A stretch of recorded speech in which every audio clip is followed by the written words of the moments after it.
This portion of This Week in AgriBusiness is sponsored by the United Soybean Checkoff.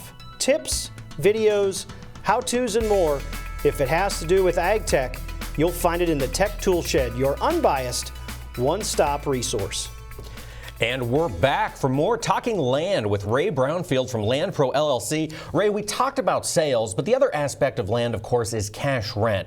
Bring us up to speed. What are you seeing on rental rates, given that 2019 has been such a frustrating year, but we've also had that counterbalance of market facilitation payments, providing a little liquidity to some growers? Yeah, good point on the MFP. That has really helped us, I think, considerably.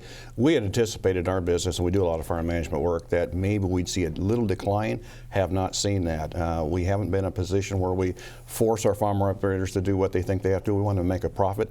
And so far, and I think we got all our leases negotiated by now and signed, everybody's about the same. They said, you know, let's give it another year.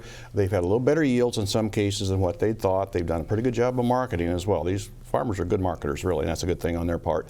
And like I say, it just turned out pretty good. So we're all pretty happy with rents for 2020, and off we go again. Do we see continued big discrepancies between Class A and Class B farm ground? Is that just something that's going to be ongoing? I think so. I think, and the key is drainage.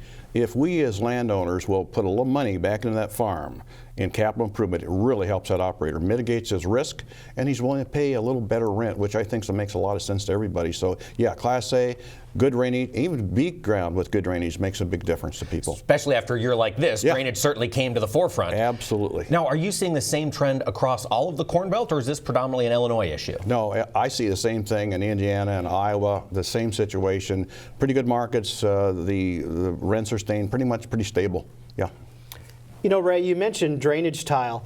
You know, I do a lot of work on the data side of agriculture. How important to that guy who's maybe selling his ground is all the data that comes with it, his past yield information, all the little things about that farm that can help it bring top dollar? Oh, good question. As a real estate broker, if I can get that information when I list a farm, it's worth money in the bank. And I tell people that keep those records.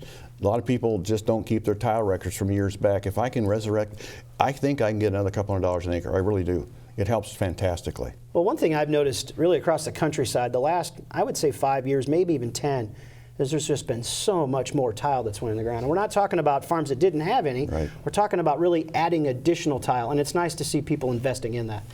I'm such a great believer, and this year with the prevent plan, in some ways it turned out for people, they could tile. They had open ground, so some of those folks took advantage of that situation, which I think was a smart thing to do. But tile here in the Midwest, it's what it's all about. Well, it's good to hear the outlook being positive about land for sale, because I know there's just a lot of uncertainty, and especially as we start to look into that new year, you always see a lot of land sales at that end of the year time frame as well.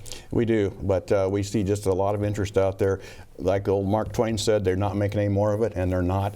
So let's be in land, because long term it proves to be a really great investment. All right, Ray. Well, there's a whole lot to look forward to. Are you concerned that if more ground comes on the market, we'll start to see land prices take a dip? Nope. Nope. You think we're going to be staying strong here for the time being? It seems that way.